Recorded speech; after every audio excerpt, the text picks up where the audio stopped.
네, 반갑습니다. 우리 서로 인사 나누시죠. 반갑습니다. 잘 오셨습니다. 먼저 기도하겠습니다. 하나님 아버지, 은혜와 사랑을 감사합니다. 우리들을 아버지와 아들의 관계로 육신을 입혀서 세상에 보내주심을 감사합니다. 아버지의 뜻이 하늘에서 완전하심과 같이 우리에게도 이루어 주시옵소서. 이 시간에도 아버지께서 친히 말씀하여 주옵소서. 예수 그리스도 이름으로 기도합니다. 아멘. 오늘 말씀은 로마서 4장 1절부터 8절입니다.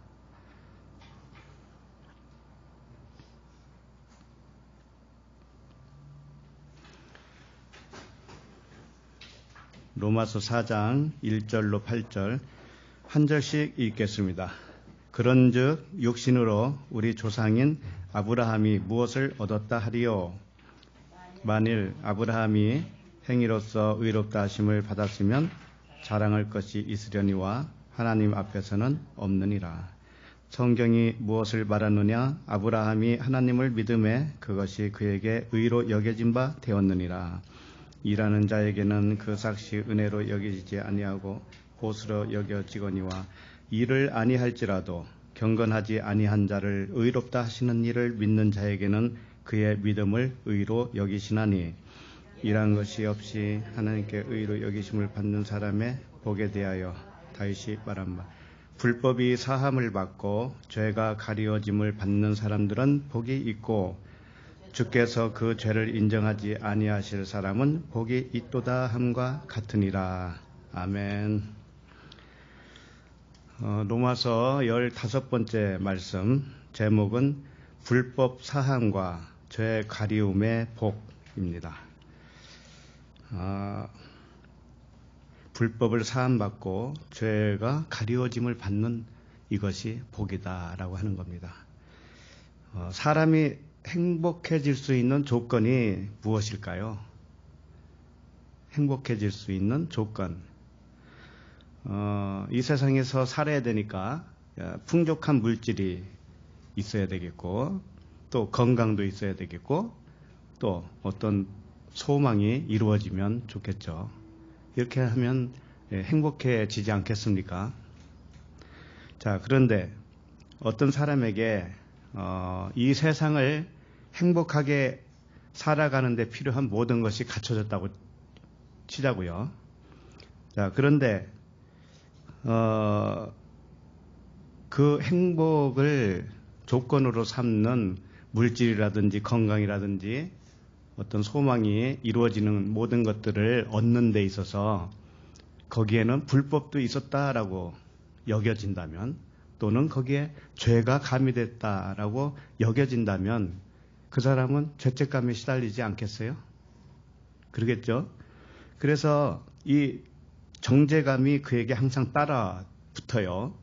그러면 그의 일생은 결코 그 외적인 조건에 의해서 행복하다고 말할 수는 없을 거예요. 그래서 이런 죄책감에 시달려서 불행하게 살고 있는 사람에게 가장 좋은 희소식은 뭐겠어요? 당신은 이제 불법이 사함을 받고 죄가 가리워짐을 받았습니다. 라고 하는 하나님의 선포가 있다면 그것처럼 희소식이 없겠죠. 이와 같이 하나님의 선포로 자유를 얻는 것보다 더 큰 복이 어디 있겠습니까? 오늘 말씀은 이 불법이 사함을 받는 복 또는 죄가 가리워짐을 받는 복이 어떻게 주어지는가? 이 복은 아무에게나 주어지는 것이 아니거든요, 사실은. 하나님께 대한 오해가 풀려야 받는 복이에요. 하나님을 오해하는 그 오해가 계속 있는 한은 이 법, 불법, 죄사함이 없어요. 그래서 하나님을 바르게 알 때 받는 복이 이 복이다라고 하는 겁니다. 그래서 이제부터 그 좋은 복을 받을 준비가 되셨나요? 그래서 남은 평생을 그 복을 누리며 살기를 원합니다. 하나님은 좋으신 하나님이에요. 그러면 로마서 4장 1절 한 절 읽고 시작하겠습니다. 시작. 그런즉 육신으로 우리 조상인 아브라함이 무엇을 얻었다 하리요. 네. 자, 오늘 1절부터 시작하기 전에 일단 지난주 3장 마지막 절까지 그 살펴본 내용을 한마디로 요약을 해보죠. 한마디로 요약을 한다면 이런 거죠. 하나님과 우리가 함께 의롭게 되는 것은 율법의 행위에 있지 않고 믿음의 법으로 된다라고 하는 거죠. 율법의 행위가 아니라 믿음의 법으로 되는 것이다. 자, 근데 어느 분이 그 질문도 한 적이 있었어요. 그런데 왜 하나님과 우리가 함께 체험을 해야 되고 함께 의롭다 여김을 받아야 되느냐 이거죠. 하나님은 처음부터 의롭고 처음부터 완전하신 분인데 왜 우리와 함께 모든 인생을 경험하느냐 이거죠. 그 말이 안 된다 이거예요. 그럼 생각을 해보세요. 우리 안에 누가 계셔요? 하나님이 계시다면서요. 그러면 우리 인생과 함께 걸어가고 있잖아요. 그것만 봐도 맞잖아요, 그 말이. 그래서 아버지는 유일하게 아들한테 의롭다고 인정을 받아야 아버지가 돼요. 왜냐하면 생각을 해보세요. 이 온 세계는 하나님 한 분밖에 없어요. 보이는 것도 보이지 않는 것도 다 하나님이에요. 자, 그랬을 때 하나님만 의롭다함을 받는다고 하는 것은 누구한테인가 의롭다함을 받아야 되잖아요. 하나님이. 내가 완전하다, 내가 의롭다라고 하는 것을 누군가가 인정을 해줘야 되잖아요. 그죠? 근데 하나님은 누군가에게 인정받을 수 있는 존재가 따로 없어요. 그죠? 하나님만 계시니까. 자, 그러면 어떻게 하면 하나님이 의롭다함을 누구한테서 증명을 받을 수 있을까요? 누구한테서? 그런 존재가 없죠. 그래서 하나님만 의로우시고 완벽하다고 하는 증명을 받기 위해서 보이는 물질 세계를 창조하신 거예요. 이 보이는 물질 세계. 그래서 이것을 그분의 몸이라고도 해요. 또는 신부라고도 해요. 또는 지체라고도 해요. 그리고 이 물질 세계를 창조하시고 또 물질로 되어 있는 우리 육체 있잖아요. 육체로 하나님이 체험을 하시는 거예요. 물질 세계를 만드시고 물질 세계로 오셔서 물질 세계가 비물질 세계와 견뎌봤을 때 비물질 세계가 완벽하다고 하는 것을 증명받는 거예요. 그러니까 하나님밖에 없지만 하나님이 증명받기 위해서는 그 방법밖에 없다라는 거예요. 그래서 하나님이 이런 결정을 하신 거예요. 하나님 자신, 통틀어서 하나님밖에 없잖아요. 하나님 자신의 일부를 수많은 지체로 육체에 부어주신 거예요. 그러니까 하나님 자신을 객체화해서 육체로 오셨단 말이에요.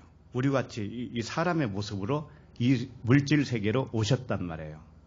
자, 그렇게 되면은 하나님의 영이 각 사람에게 부음바 된 것이죠. 그죠? 우리가 육체인데 나라고 하는 육체에게 하나님이 영을 부어주셨죠. 자, 그래서 하나님은 하나님밖에 안 계신데 하나님이 우리 객체를 만드셔서 객체에게 부어주셨어요. 그러나 여전히 우리가 객체지만 하나님과 한 덩어리로 있는 거예요. 이거 이해하시겠어요? 네. 그런데 왜 이렇게 하는가 하면은 하나님 자신이 객체로 나누어서 오시잖아요. 우리한테. 오면은 하나님 본체보다 조금 못한 상태가 되어요. 이 보이는 물질 세계는 보이지 않는 하나님과 이렇게 비교를 한다고 합시다. 보이는 것과 보이지 않는 것을 비교하면 보이는 것은 보이지 않는 것보다 못한 거라고요. 자, 그래서 하나님은 의로운데 물질 세계를 만들어서 이 물질 세계, 세상을 불의라고 하는 거예요. 불의. 안 보이는 거, 보이지 않는 것은 의라면 보이는 것은 불이다 이거예요. 그러니까 못한 거죠. 보이는 것이 보이지 않는 것보다 보이는 것이 못한 거죠. 그와 같이 하나님이 보이지 않는 그 영이신 그분이 우리 몸에 각 객체로 오시면 원래 그분의 본체보다 좀 못한 자가 된다 이거예요. 객체로 오시면 못한 자가 돼요. 그래서 이 못한 자가 물질 세계를 경험하면서 하나님만 의롭다고 하는 것을 내가 인정을 해요. 그럼 우리들은 뭐예요? 하나님 본체와 비교할 때의 아들이란 말이에요. 아들. 그래서 하나님 아버지는 아들을 통해서 인정을 받는 거예요. 왜? 하나님 자신 말고는 다른 것이 없으니까. 다른 것이 없으니까 자기가 인정받으려면 자기보다 못한 아들로 와서 이 물질 세계를 경험하면서 그래, 보이지 않는 비물질 세계가 오히려 월등하지, 완벽하지, 의로운 거야. 이것을 증명을 받는 거예요. 자, 그러면 우리들에게 오신 그 영은 역시 하나님과 본질상 같아요. 하나님과 본질상 같다고요. 자, 그러면 이런 부분들을 우리가 확실하게 해야만이 이 복음을 들을 수가 있는 거예요. 말씀 한 장을 찾아봅시다. 히브리서 2장 9절.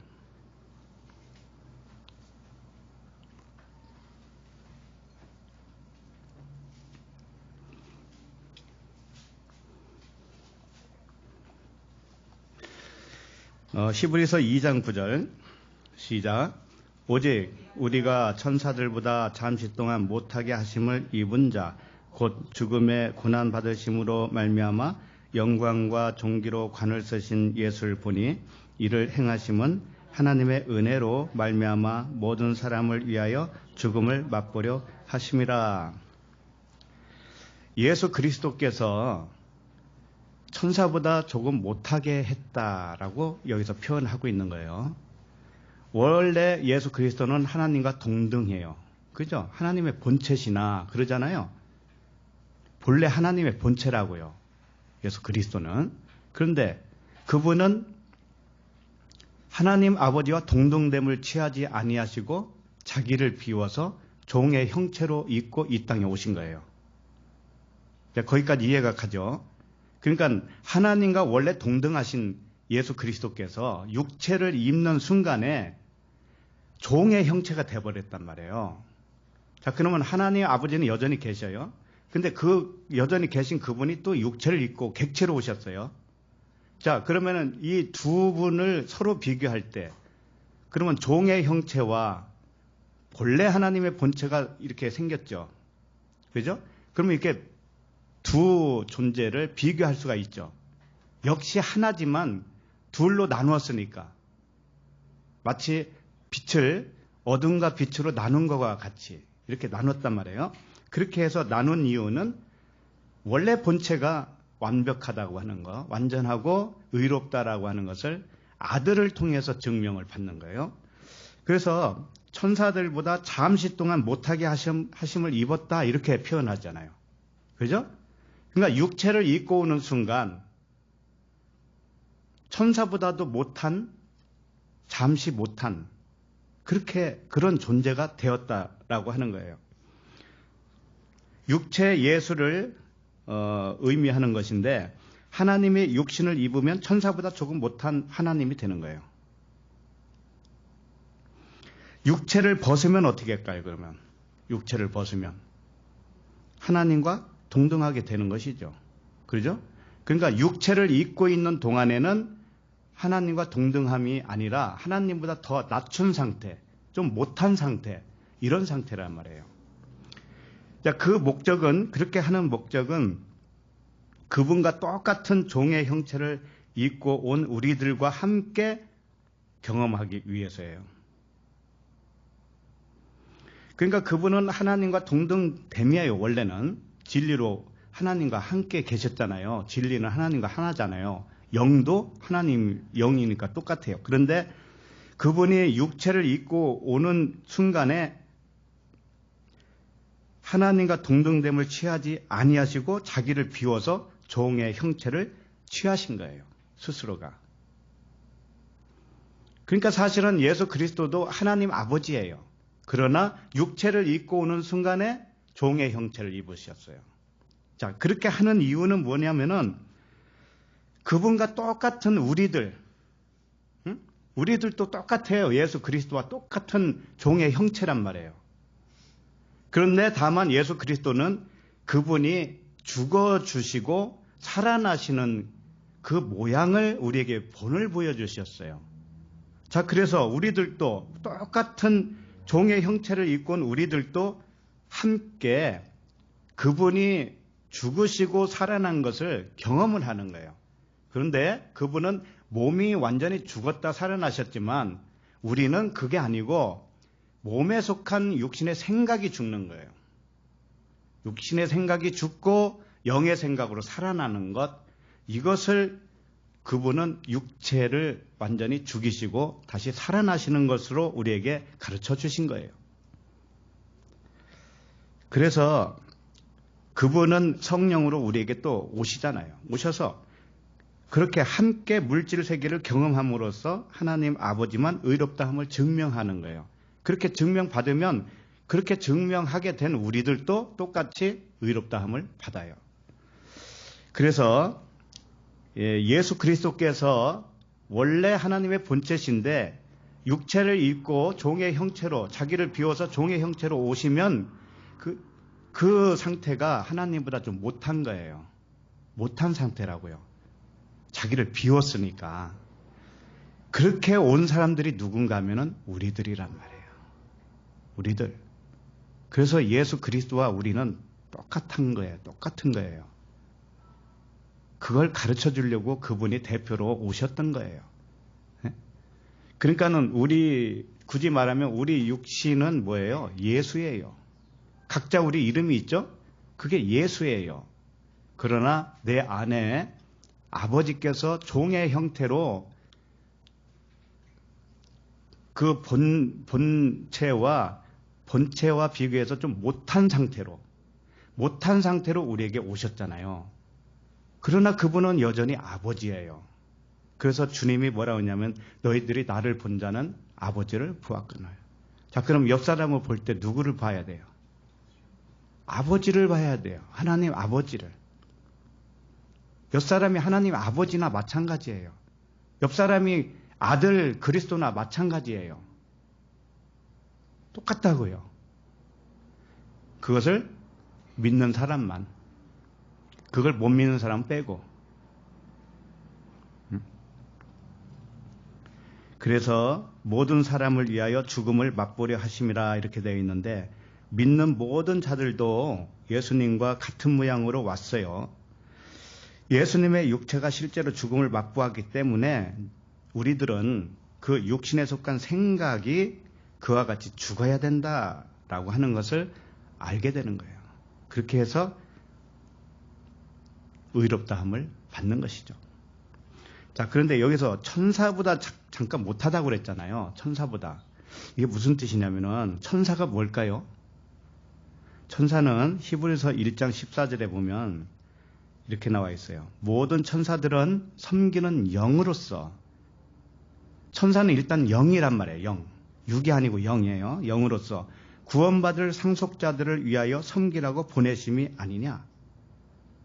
이렇게 돼 있어요. 자, 이게 무슨 뜻이냐면은 예수 그리스도께서 육체를 입고 있는 순간에는 천사보다 조금 못하다고 그랬죠. 이게 무슨 뜻이냐. 육체를 벗어야 천사라는 거예요. 예수 그리스도께서 이제 육체를 십자가에서 못 박아 죽으시고 영으로 부활하셨죠. 그러면 그분이 우리에게 들어오시죠? 그걸 가르쳐 준다고요, 우리에게. 너희들도 이와 같은 거야. 이렇게 가르쳐 줘요, 성령께서. 그러면 내 안에 영이 있다라는 걸 알아요. 자, 그러면 영이 깨어나면 내가 육으로 있는 게 아니고 영으로 있는 거예요. 자, 그러면 누가 천사예요? 우리도 똑같은 천사예요. 그러니까 우리도 아들이 있는 자에게는 육으로 사는 것이 아니고 영으로 산다고 그랬어요. 육에 있는 게 아니고 영에 있어요. 그래서 우리는 이미 부활한 영의 몸이란 말이에요. 이 상태가 지금 영의 몸이란 말이에요. 자, 영의 몸을 가진 자는 그걸 천사라고 하는 거예요. 천사. 복음을 전할 수 있는 자. 실체를 깨닫고 그 영으로서 진리를 전파할 수 있는 보내심을 받은 자. 이것이 천사예요. 그러니까 우리가 이 마음의 할례를 받는다는 건 뭐냐면은 안개와 같이 그 영, 내가 영인데 원래 그 영을 덮고 있는 안개와 같은 육신의 생각이 있어요. 그것이 완전히 깨지면 영이 나를 지배하죠. 영이 나의 실체예요. 나예요. 그러면 그 영은 이제는 하나님과 동등한 거나 마찬가지예요. 점점 가면서 하나님을 통달해요. 하나님을 통달한다고요. 그러면 하나님과 같아지는 거죠. 수준이 점점 같아진단 말이에요. 가면 갈수록. 그렇게 된 자가 천사예요. 그러니까 육의 몸으로 있으면 천사보다 못한 것이고, 영의 몸으로 있으면 천사와 동등한 거예요. 또 영의 몸으로 있으면 하나님과 동등한 거예요. 그래서 처음에 육으로 왔을 때 우리는 아무것도 몰라요. 사실은. 그러니까 안개가 완전히 내 영을 완전히 이렇게 가로막아가지고 뭐가 뭔지 몰라요. 우리는. 근데 세월이 지나면서 우리가 인생을 경험하면서 깨지고 우리 육의 생각이 다 이렇게 깨져나가요. 그러면서 영이 깨어나요. 영이 깨어나면 바로 이제 하나님을 드디어 아는 성령의 사람이 된 거죠. 네. 그러니까 이 천사는 구원받을 상속자들을 위하여 섬기라고 보냄을 받은 자, 우리들이에요. 우리들. 선지자, 사도. 이렇게 복음을 전하는 천사들은 하나님의 깊은 것까지도 통달하는 성령의 감동으로 사는 사람들이라. 아시겠죠? 그래서 여기 그 성령의 사람들은 하나님의 깊은 것까지도 통달한다 했대. 이 통달이 뭐냐면은, 통달이라고 하는 단어가 에류나오라고 하는 단어예요. 이게 뭔가 하면은 조사한다, 살핀다 이런 뜻이에요. 그러니까 하나님의 깊은 것을 살펴서 아는 사람을 말하는 거예요. 하나님의 깊은 뜻을 헤아릴 줄 아는 사람이에요. 그게 성령이에요. 성령의 사람이에요. 그리고 에류나오라고 하는 것은 흐레오에서 왔어요. 흐레오는 말하는 거잖아요. 그러니까 깊은 것을 깨달아서, 하나님의 깊은 것을 깨달아서 말로 전하는 천사를 의미하는 거라고요. 10절을 볼까요? 10절. 그러므로 만물이 그를 위하여 또한 그로 말미암은 이가 많은 아들들을 이끌어 영광에 들어가게 하시는 일에 그들의 구원의 창시자를 고난을 통하여 온전하게 하심이 합당하도다. 자, 구원의 창시자가 누구예요? 구원의 창시자인 하나님이 왜 육체를 입고 오셔서 아들들과 함께 이 인생을 체휼하는, 인생을 경험하는 그 고난을 받는가 하면은 모든 것을 온전하게 하시기 위해서예요. 모든 것을 온전하게 한다는 건 뭐냐면 하나님만 온전하다는 것을 증명하기 위해서예요. 그러니까 완전한 것이 완전하다라는 것으로 증명받으려면 완전하지 조금 못한 것이 있어야 된다고요. 그게 우리들이에요. 우리들 아들들이에요. 그 보이는 이 만물이 그거라고요. 그렇게 해서 우리들을 통해서 역시 아버지가 최고예요. 아버지만 완전하시고 아버지만 의로워요. 요 고백을 우리가 하잖아요. 그 고백을 하는 우리는 하나님과 또 하나예요. 하나라고요. 둘이 아니고 하나예요. 그래서 이게 합당하다 이거예요. 이렇게 하시는 하나님의 뜻이 합당하다 이거예요. 완전함이 증명되려면 불완전함이 있어야 되기 때문에 그래요. 완전하신 하나님이 불완전한 사람으로 오셨단 말이에요. 사람으로 오셨어요. 그러니까 사람으로 오셨어도 그분이고, 나중에 가도 그분이고, 그분 한 분밖에 없어요. 우리가 편의상 그분이라고 말은 하지만 사실은 그분이 누구예요? 우리와 하나란 말이에요. 하나. 11절을 봐요. 거룩하게 하시는 이와 거룩하게 함을 입은 자들이 다 한 근원에서 난지라. 그러므로 형제라 부르시기를 부끄러워하지 아니하시고. 이 말씀이 얼마나 무서운 말씀입니까? 네? 거룩하게 하시는 이는 누구예요?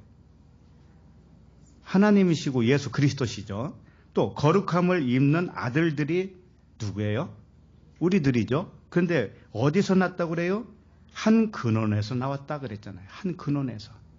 하나님 아버지라고 하는 한 근원에서 나왔지 두 근원이 아니란 말이에요.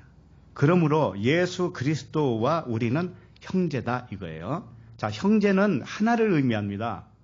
형제는 둘처럼 보이지만 하나예요. 야곱과 에서가 쌍둥이가 하나인 것처럼 우리도 예수 그리스도와 하나라는 거예요. 온통 하나밖에 없어요. 그래서 통틀어서. 그래서 하나님이 완전하시고 자신만이 의롭다함을 얻기 위해서는 자신의 일부를 자기보다 조금 못하게 낮춰서 육체를 입고 아들로 온 거예요. 하나님 아버지가 나로 왔단 말이에요. 나로. 자, 우리의 인생살이는 그래서 내가 누군지를 찾아가는 여정이라고 보면 돼요. 내가 누군지. 처음에는 하나님이 나로 왔다라는 생각을 못합니다. 죽었다 깨어나도 못해요. 나는 나고 하나님은 하나님이지. 이렇게. 그래서 하나님을 상상을 해서 내가 섬기고 있어요. 그런데 진짜 나를 발견하면 내가 그구나. 내가 바로 그분이구나. 그분이 바로 나구나. 이게 둘이 아니고 하나구나. 이렇게 안다니까요. 그렇게 아셔요? 그렇게 알면 왜 징징 짜요? 응? 아, 그분이 나고 나가 그분이라면 근데 왜 징징 짜냐고.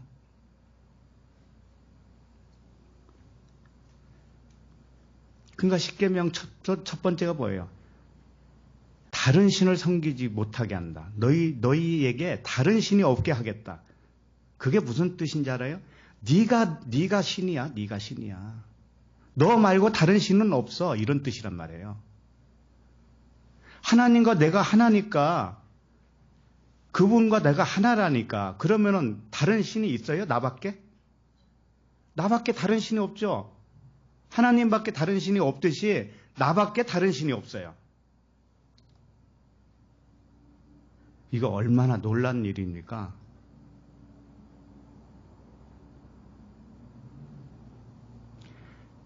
그래서 생각대로라고 한 거예요. 생각대로 된다고. 생각대로. 왜 생각대로 될까요? 내가 신이니까. 내가. 근데 생각대로 안 되는 건 왜 그럴까요? 그 믿음이 없기 때문에 그래요. 그 믿음이 없어서. 하나님과 내가 하나라는 걸 믿음이 없다니까.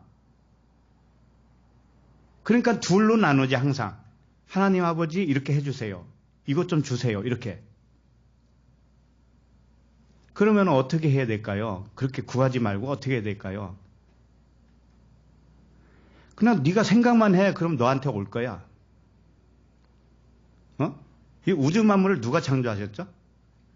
하나님 아버지가. 그러면 내가 뭐 좀 필요한 거 생각하면은 하나님이 줘요? 안 줘요?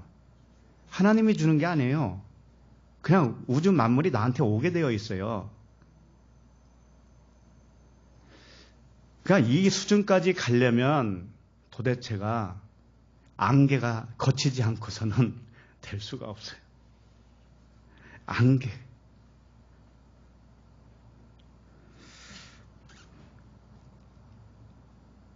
그래서 하나님의 의롭다 하심을 얻는 거예요. 그래서 우리는 하나님 아버지와 한 근원에서 나왔다고 그랬잖아요. 한 근원에서. 한 근원이에요. 그렇지만 아버지보다 조금 못하게 육체를 입고 왔어요, 우리는. 아들로서. 그러면 세상을 경험하면서 하나님의 의롭다함을 깨닫게 되어요. 자, 그러면은 우리 자신도 의롭다함을 얻죠? 그러면 내가 누구라는 거예요? 하나님이라고요. 똑같다고요. 그런데 왜 우리가 신부 이런 표현을 쓰는 거냐 하면은 육체를 입고 있는 동안 육체가 신부예요. 육체가 신부이고 내 안에 있는 영 그리스도가 신랑이에요. 그러니까 우리는 여자인 남자라고 하는 존재로 와 있는 거예요, 지금. 네? 여자이면서 남자라고요, 우리는. 왜? 육체이면서 영이니까. 그죠? 육체는 신부예요. 영은 신랑이에요. 이걸 창세기 처음부터 알려주신 거예요, 하나님이. 그래서 우리들도 신이기도 하고 신의 아들이기도 한 거예요. 자, 오늘 말씀은 이와 같이 하나님 아버지와 아들의 관계를 아브라함을 통해서 알려주시는 말씀이에요. 아브라함. 이제 지금까지 제가 설명해 드린 거에 뭐 다르지 않아요. 그러나 왜 그런가를 또 증명하는 거예요. 아브라함을 통해서 증명하시는 거예요, 우리에게. 자, 그러면 1절을 다시 읽어볼까요? 시작. 그런즉 육신으로 우리 조상인 아브라함이 무엇을 얻었다 하리요? 그랬어요. 이 말씀은 아브라함이 육신의 행위로 의롭다함을 얻었다 할 수 있느냐라고 하는 말씀이에요. 지금 의롭다함에 대한 주제가 계속 진행되고 있거든요. 그래서 그런즉 육신으로 우리 조상인 아브라함이 무엇을 얻었다 하리요? 라고 하는 말 속에는 아브라함이 육신의 행위로 의롭다함을 얻었다 할 수 있느냐 이런 뜻이에요. 그래서 우리는 이미 그 진리를 알고 있죠. 율법의 행위가 아니라 믿음의 법으로 의롭다함을 받는다고 이미 알고 있습니다. 자, 그런데 아브라함이 의롭다함을 받은 이유는 육신의 행위로가 아니라 하나님을 믿는 믿음으로 의롭다함을 받았다고 하는 거겠죠. 그렇죠? 1절에는 거기까지 표현은 안 돼 있지만 이것은 우리들도 동일하죠. 믿음으로만 의롭다함을 받는 것이죠. 그렇죠? 자, 그런데 왜 아브라함을 선택을 했느냐 이거 지금 이 본문에서. 하고 많은 사람들이 많잖아요. 아담에서 시작해서 노아도 있고 셋도 있고 셈도 있고. 그런데 왜 아브라함을 선정해서 의롭다함을 설명하는 걸까요? 왜? 아브라함이라고 하는 특별한 이름값이 있기 때문에 그래요. 아브라함이라고 하는 이름이 있어요. 이름값이 있어요. 아브라함은 열국의 아버지라는 뜻이에요. 열국의 아버지라고 하는 이름을 왜 아브라함으로 붙여줬는가 하면은 아브라함을 샘플로 보라는 거예요. 네? 아브라함을 샘플로 보면 그걸 보고 믿는 사람들이 전부 다 구원받는 자다라고 하는 거예요. 네? 아브라함을 잘 보자고요. 그러니까 아브라함은 하나님 아버지가 어떤 분인가를 가르치기 위해서 육체를 입고 온 하나님 아버지예요. 무슨 말씀인지 알아요? 아브라함이라고 하는 사람이 있죠. 아브라함이라고 하는 사람이 있는데 열국의 아버지라고 이름을 붙여주면서 아브라함을 잘 봐라 그러는 거예요. 그러면서 잘 못 보면 어떻게 되는가 하면은 그냥 사람 아브라함밖에 몰라요. 사람 아브라함. 육체 아브라함. 육체가 몇천 년 전에 이렇게 아브라함이 살았더라. 그 아들은 이삭이고 이런 식밖에는 몰라요. 그러면서 아브라함의 족속들이 전부 다 이스라엘 백성들이 됐죠. 그렇죠? 그러니까 이스라엘 백성들은 우리 조상 아브라함이 우리의 최고 대빵이야. 이렇게. 그것만 믿고 있는 거예요. 그러니까 아브라함이 자기 조상이기 때문에 아브라함의 혈통은 무조건 하나님의 백성으로 착각을 한 거예요. 그것은 어떻게 봤기 때문에 그럴까요? 아브라함을 육신으로 봤기 때문에 그래요. 육신으로 보면 육신의 혈통밖에 안 되죠. 그래서 그렇게 믿는 사람도 역시 육신에 지나지 않아요. 영이 될 수가 없어요. 그러면은 아브라함을 볼 때 뭘로 봐야 되겠어요? 아브라함 안에 있는 하나님 아버지를 봐야죠. 그죠? 아브라함 속에 있는 하나님 아버지를 보면 그렇게 보는 하나님의 자녀들도 하나님의 아들이에요. 아브라함을 영으로 봐야 되는 거예요. 그러니까 아버지로 봐야 돼. 그러면은 그렇게 보는 자들도 하나님의 백성이란 말이죠. 그래서 유대인들은 대부분 아브라함을 육신의 혈통으로 봤어요. 그래서 자신들도 아브라함의 후손이라고 아주 자랑하면서 살았지만 그것은 그냥 아브라함의 혈통에 지나지 않아요. 육신에 지나지 않는다. 그래서 마태복음 3장 9절을 펴보세요. 마태복음 3장 9절.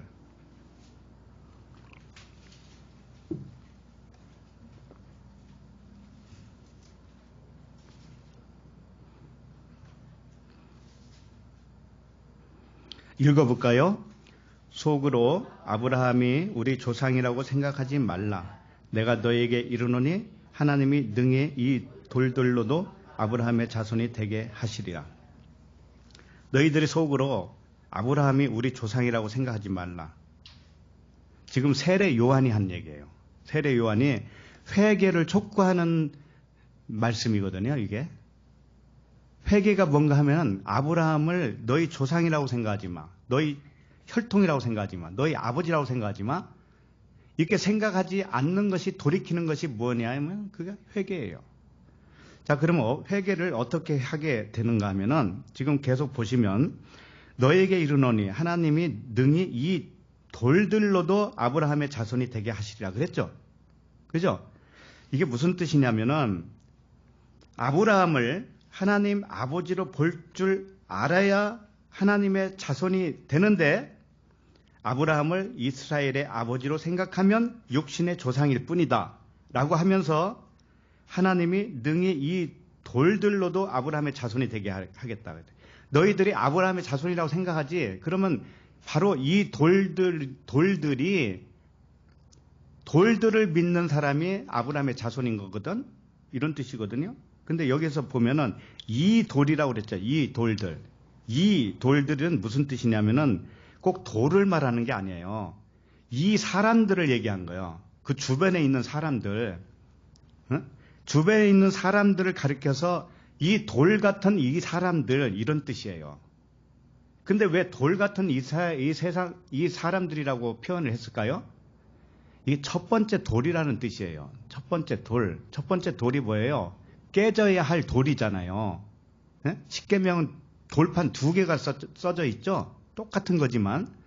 첫 번째는 깼어요. 그게 육체라는 뜻이에요. 육체. 율법이라는 뜻이고 육체의 생각이에요. 그래서 아브라함을 사람으로만 보면은 육신의 혈통 아버지로만 보게 되겠죠. 이렇게 보는 사람들이 돌이에요. 돌. 첫 번째 돌. 그러니까 이 돌은 깨져야 되죠. 그러니까 이게 무슨 말이냐. 여기서 이 돌들로도 아브라함의 자손이 되게 한다라고 하는 것은 이 돌이 육체라는 뜻이에요. 그러니까는 너희들이 지금 믿고 있는 아브라함이 너네 조상인 줄 알지? 지금 여기 있는 사람도 아브라함이야. 똑같아. 육신으로 보면 그 아브라함이나 이 옆에 있는 이 사람들이나 똑같은 육체일 뿐이야 라고 하는 거예요. 그러니까 이 옆에 있는 사람이 자손을 낳으면 그 사람도 아브라함의 자손이 되잖아. 그러나 이건 혈통이 뿐이지. 이런 말씀이란 말이에요. 자, 그러면 아브라함을 어떻게 봐야 된다는 걸까요? 회개하는 것이 아브라함을 어떻게 보느냐 그걸 말하는 거예요. 회개하라 천국이 가까웠느냐 그러죠. 아브라함이 하나님 아버지로 오셨다라고 하는 것으로 봐야 돼. 우리 지금 계속 말씀드리는 것이 하나님이 육체로 오시면 하나님보다 조금 못한 형체로 왔다고 그랬죠. 종의 형체로. 그게 아브라함이에요. 그러나 아브라함 속에는 여전히 하나님의 아버지가 계신 거예요. 아버지로 오신 이유는 뭐냐면은 태어나서부터 죽을 때까지 이 인생을 경험한다고 그랬잖아요. 그죠? 이 세상을 경험하면서 진짜 하나님 아버지 그 본체로 계신 아버지만 의롭다라고 하는 것을 아브라함을 통해서 가르쳐주는 것이죠. 거기에 목적이 있죠. 그래서 아브라함을 하나님 아버지로 봐야 되지 않겠느냐? 이것이 회개예요. 육신 예수를 그리스도로 봐야 되지 않느냐? 이게 회개예요. 알았죠? 우리 옆 사람을 뭘로 봐야 돼요? 아버지이기도 하고 아들이기도 해요. 그죠? 영이에요, 영. 영으로 봐야 돼. 육으로 보면 안 돼. 영으로 봐야 되는 것이 우리가 진실로 회개한 거예요. 그래서 육신 예수를 그리스도로 보아야 되는 것과 동일해요, 지금. 아브라함을 하나님 아버지로 봐야 되는 것과 예수를 그리스도로 보는 것과 이게 같은 의미라니까요. 그래서 나를 본 자는 아버지를 보았거늘 그러지요. 예수님이. 예? 예수님이 육체로 오셔가지고 나를 보면은 아버지를 본 거야, 하나님 아버지를. 그러면 아브라함은 아니겠어요? 이름 자체를 아버지라고 졌는데. 아브라함을. 그러니까 지금 예수 그리스도가 어떤 실체로 오셨는가를 아브라함을 통해서 가르쳐주고 있다니까요. 그래서 다만 우리가 육체로 오셨기 때문에 하나님이 육체를 입고 오면 본체 아버지보다 조금 낮춰서 온 거예요. 그것만 달라요. 근데 낮추기 이전이 완벽하다는 것을 밝힐 수가 있기 때문에 그래요. 다른 방법이 없기 때문에 하나님은 한 분밖에 안 계시기 때문에 다른 존재는 없어요. 그래서 그 방법으로 하는 거예요. 우리가 이 지체가 있잖아요. 손도 있고 발도 있고 눈도 있고 코도 있는데 몸통보다 더 중요할 수는 없어요. 이 지체가 내 몸이 훼손되면 죽어버리잖아요. 그죠? 그러니까 그와 같은 원리예요. 손이 있어서 몸통이 더 중요하다는 것을 증명받잖아요. 지체가 있음으로 인해서 이 몸통이 제일 중요하다는 것을 증명받는 거죠. 근데 만약에 이 지체가 없어. 원래부터 몸통 하나야. 그러면은 몸통이 제일 완벽한 건지 뭔지 어떻게 하냐고요, 그게. 그죠? 그런 관계로 보셔야 돼요. 이걸 정말 깨닫는 자는 복이 있습니다. 자, 그러면 한 절을 더 봐요. 마태복음 1장 1절을 펴보세요.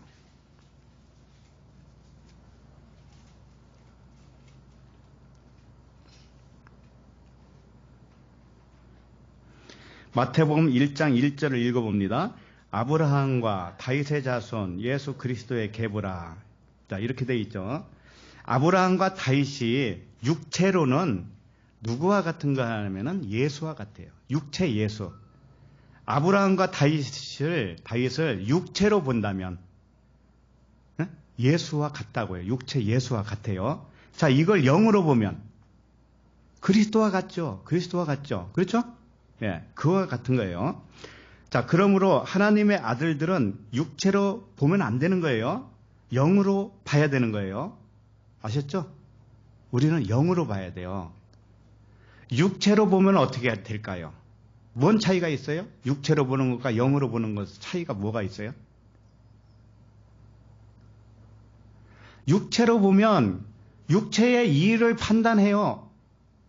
그리고 자기도 육체로 자기를 판단해요. 그럼 육체의 행위로서는 하나님께 의롭다함을 받아요? 못 받잖아요. 못 받는 걸 가지고 왜 그걸 가지고 판결을 내리냐고요. 왜 자기를 판결을 내리고 남을 판결을 내리냐고요.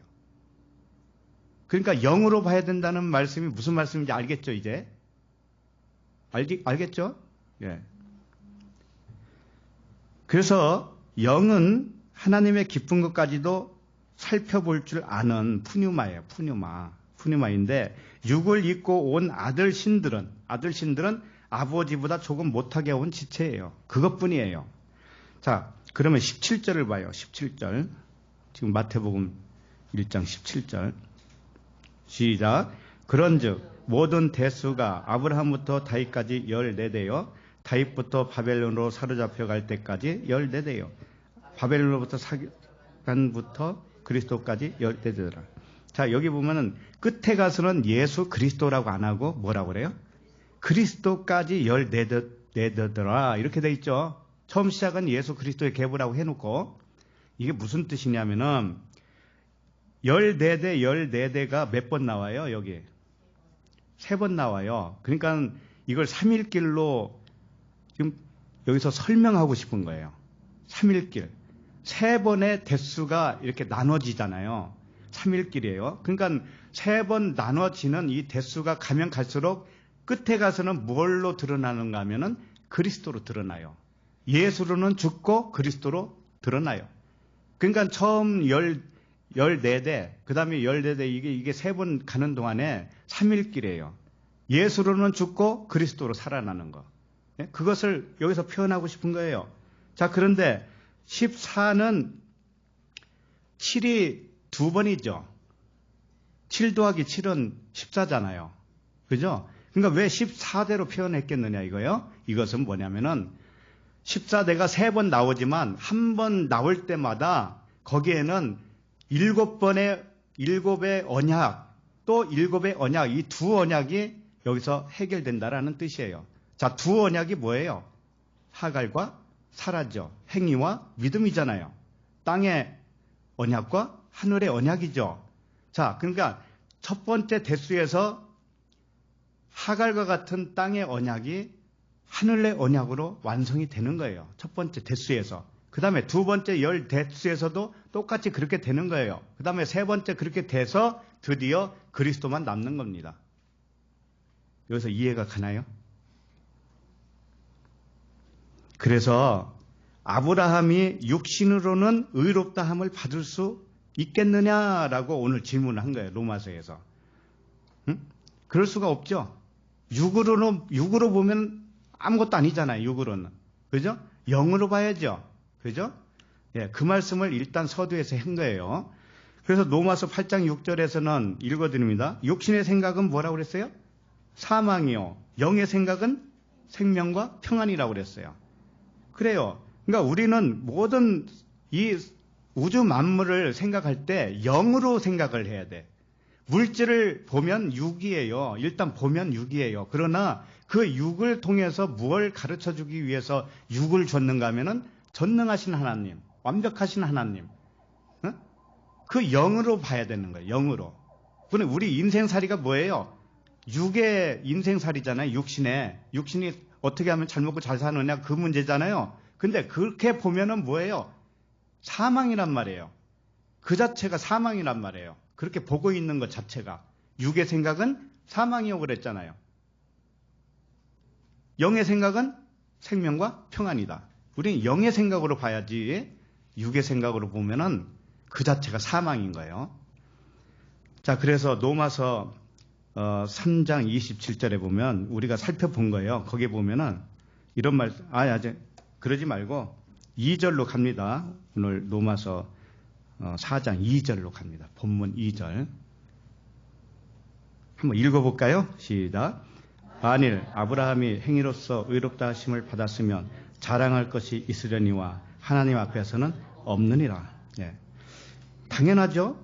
아브라함이 행위로서 의롭다 하심을 받았으면 자랑할 것이 없죠. 지난주에 우리 자랑할 게 없다고 하는 그 주제로 봤잖아요.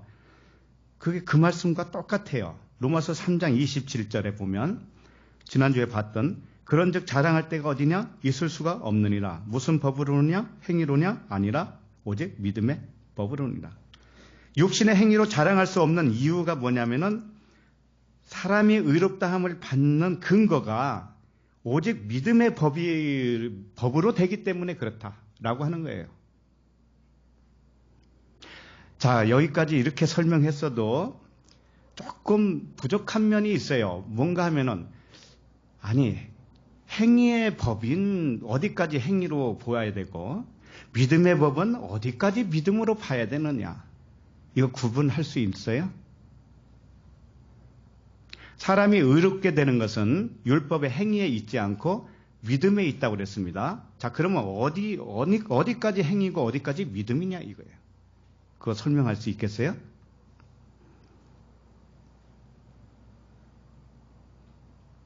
이것을 우리는 잘못 생각하는 것이 일단 있어요. 뭔가 하면은 율법의 행위, 또는 육신의 행위 하면 그것을 내 생각대로 규정한 게 있어요. 율법의 행위가 뭐예요? 한번 생각을 해보세요. 옛날에 우리가 처음 교회 다녔을 때는 율법의 행위 또는 육신의 행위 이런 것들은 주일날 짜장면 사 먹어도 그것은 육신의 행위라고 봤어요. 자, 그러면 오늘날은 어때요? 지금은 짜장면 사 먹는 거 주일날 그 육신의 행위로 봐야 안 봐요? 안 보죠? 자, 그러면 이게 왜 이렇게 변해요? 그럼? 응? 옛날에는요, 주일날 하루 교회 한 번이라도 빼먹으면은요, 어떻게 된다고 생각했어요? 그리고 그 주에 뭔 일이 생기잖아요. 그러면 주일 빠졌으니까 이런 일이 생겼다라고 믿어야 안 믿어요. 예. 근데 오늘날은 어때요? 오늘날은 배짱이 좋아졌죠. 응? 가도 되고 안 가도 되고 그러잖아요. 그럼 이게 왜 변하냐고요. 그럼 그게 율법의 행위라고 볼 수 있어요? 그걸? 불과 몇 년 전에는 율법의 행위라고 규정해 놓은 것들이 이제 오니까는 율법의 행위로 안 보내? 자, 그러면 그게 무슨 진리입니까? 하나님이 뭐 그런 거 가지고 얘기했겠어요? 율법의 행위가 뭐냐고요, 도대체가.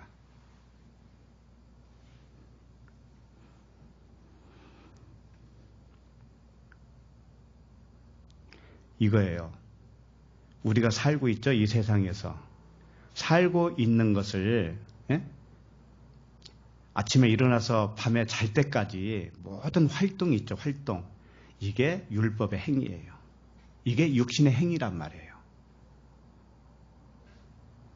이제 확실하세요. 확실히 해두라고. 그럼 그거 안 할 사람이 있어요? 이 세상에서 아침부터 밤 잘 때까지 일어나는 모든 우리 체험하는 일들이 육신의 행위라니까요. 근데 이걸 벗어나서 살 수 있는 사람이 있냐고요. 그런데 있어요. 그 보는 눈이 바뀌면 되는 거예요. 인생을 보는 눈이 바뀌면 되는 거예요. 어떻게 바뀌게 되느냐? 인생을 육신으로 체험하는 이 행위 자체는 오직 하나님에게만 의롭다함을 나타내기 위해서 그거 알라고 하나님만 완전하시고 하나님만 의롭다라고 하는 것을 알라고 준 인생이란 말이에요. 그러니까 인생 자체에는 의롭다함을 받을 어떤 근거가 없어요. 다만 인생 자체는 하나님만을 찾아갈 수 있도록 진짜 하나님을 알 수 있도록 하기 위한 도구란 말이에요. 도구. 필요한 도구. 그래서 이걸 은혜라고 하는 거예요. 이걸 선물이라고 또 해요. 인생 자체는 은혜고 선물인 거예요. 좋은 거라고요. 좋은 것인데 이것을 인생으로만 알면 나쁜 것이 돼요. 그 사람에게. 그래서 우리는 아까 서두에도 말했지만 우리 사는 이 인생 여정은 내가 누군가를 알아가는 과정이라고 그랬죠. 내가 누군가를 알면 그분을 안 것이 되는 거예요. 내가 누군지 모르면 그 하나님도 몰라요. 아니, 그분이 나로 왔는데 내가 모르면 어떻게 되냐고요. 그분이 나로 왔다니까요. 그럼 나가 누구예요? 그분이잖아요. 다만 육체로 왔기 때문에 그분이 낮춰서 온 거예요. 낮춰서. 수준을 완전히 낮춰서 왔다니까요. 그래야 높은 수준이 뭔가를 알 수 있는 거 아니에요.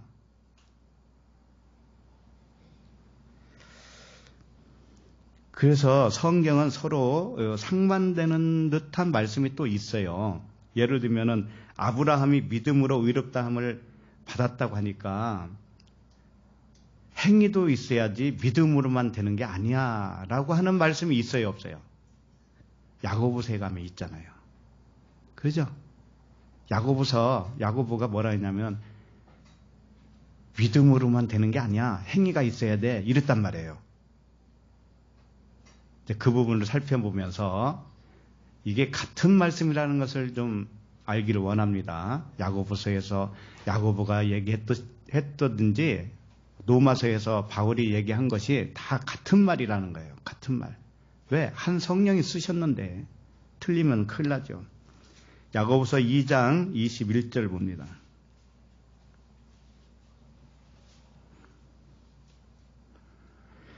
일단 야고보서 2장 24절을 먼저 봐요. 24절. 야고보서 2장 24절입니다. 시작. 이로 보건대 사람이 행함으로 의롭다 하심을 받고 믿음으로만은 아니니라. 예. 여기서 엉뚱하게 나오죠. 행함으로 의롭다 하심을 받고 믿음으로만은 아니니라 이랬단 말이에요. 그 로마서 말씀하고 완전히 틀리죠. 그죠? 이거 일을 어떻게 할까요, 이거? 성경을 뜯어 고칠 수도 없고. 그러니까 이 말씀만 뚝 떼서 보면은 사람이 의롭다 하심을 받는 것은 믿음으로만이 아니라 행함도 있어야 된다라는 말씀으로 들려요. 이 한 절만 뚝 떼서 보면은. 근데 행함은 도대체 어디까지의 행함을 말할까요? 행함. 도대체 어디까지? 아까 이미 설명했어요. 행함이 뭐라고 했어요? 우리 인생의 모든 것이 행함이라고 그랬잖아요. 근데 그것을 왜 주었겠어요? 행함을 왜 주었어요? 믿음을 얻게 하기 위해서 준 거예요. 하나님만 의롭다라고 하는 그 믿음을 이 행함이라고 하는 인생길이 있어야 받을 수가 있다니까요. 무슨 말씀인지 알겠어요? 그러니까는 행함이 반드시 있어야 돼요, 없어야 돼요? 있어야 돼요. 인생길이 있어야 된다고요.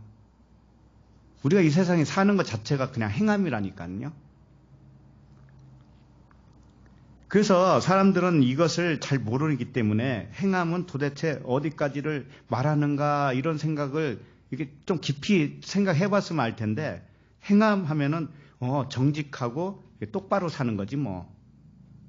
또 말씀을 지키면서 사는 거지. 이게 행함이지.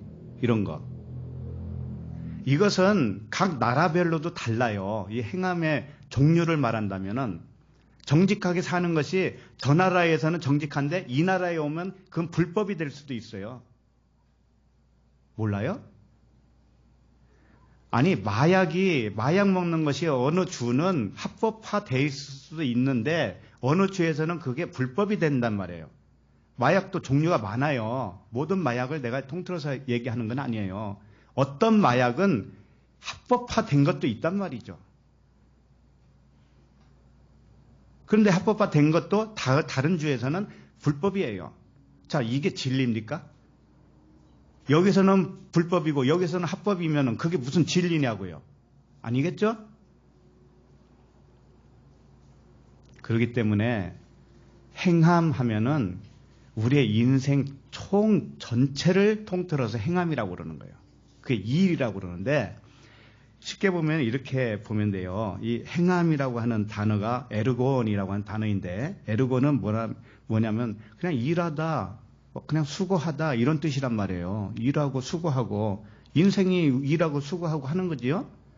자, 그런데 대표적으로 예수님이 오셔서 예수님이 태어나시고 십자가에서 죽으실 때까지 하신 모든 일이 있죠. 요것을 에르곤이라고 그래요. 그걸 일이라고 그래요. 그걸 행함이라고 한 거라고요. 그러니까 예수님이 죽으실 때까지 살아갔던 모든 행함이 우리의 행함도 똑같잖아요. 우리도 그렇게 살고 있잖아요, 지금 인생을. 그렇죠? 그것을 에르곤이라고 해요. 그런데 예수님은 어떤 목적을 가지고 했어요?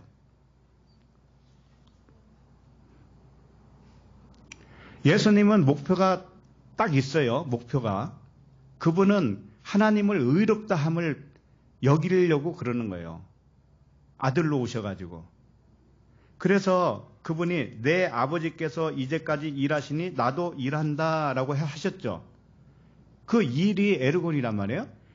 아버지께서 일하시니 나도 일한다. 그 일하는 목적이 뭐냐? 하나님만 의롭다함을 받기 위해서예요. 그리고 그렇게 믿는 자들도 의롭다 여김을 주시려고 그러는 거예요. 응? 그러니까 우리 인생길이 예수님과 같이 목표가 정확하다면 우리 인생길이 뭐예요? 목표가 이제 예수님처럼 하나님만 의롭다라고 하는 것을 내가 인정하기 위해서죠. 그리고 나도 그렇게 알기 때문에 하나님이 나도 의롭다 여겨 주시는 거죠. 그게 구원이죠. 그렇게 하기 위해서 인생이 있단 말이에요. 인생이. 그러면은 그 일은, 그 행함은, 우리가 살아가는 이 행함은 믿음에 결부돼서 된 거죠. 믿음에서 나온 일이잖아요. 그죠? 그 믿음, 하나님만 의롭다고 하는 그 믿음이 없으면 이 인생은 그냥 인생일 뿐이에요. 그죠? 그 사람은 그냥 행위예요. 율법의 행위예요. 그 사람에게는. 믿음이 없으면 율법의 행위로서 그건 믿음이 없는 거죠. 그래서 하나님께 의롭다함을 못 받아요. 똑같이 인생길을 가는데 어떤 사람은 이 인생길을 통해서 나를 발견해요. 내 안에 계신 하나님을 발견하고 하나님만 의롭다라고 하는 것을 매번 경험을 한단 말이에요. 그러면 그 사람은 믿음을 가진 행위예요. 아셨죠?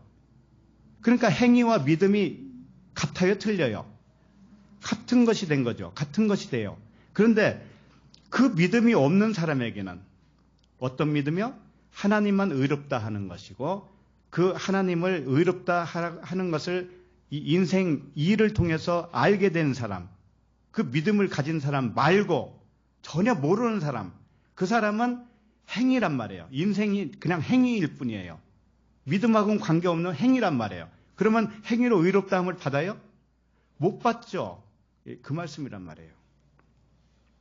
그래서 주님이 분명하게 주님이 이 세상에 오신 것은 목적이 있어요. 그 목적이 뭐냐면 내가 온 것은 그래요. 내가 온 것은 양으로 생명을 얻게 하고 더 풍성히 얻게 하려는 것이라. 생명을 얻는 것 첫 번째는, 두 번째는 생명이 더 풍성하게 되기 위해서 이 세상에 왔다라는 거예요. 그분이 오신 분. 자, 그러면 우리들은 어때요? 우리들도 이 세상에 온 목적이 예수님과 똑같아야 돼. 똑같아야 된다고요. 그러면 우리가 인생길을 지금 살아가기 위해서 이 세상에 온 이유는 나라고 하는 양이 뭘 얻어야 돼요? 생명을 얻는 것. 그리고 생명이 더 풍성하게 되는 목적. 그거밖에 없는 거예요.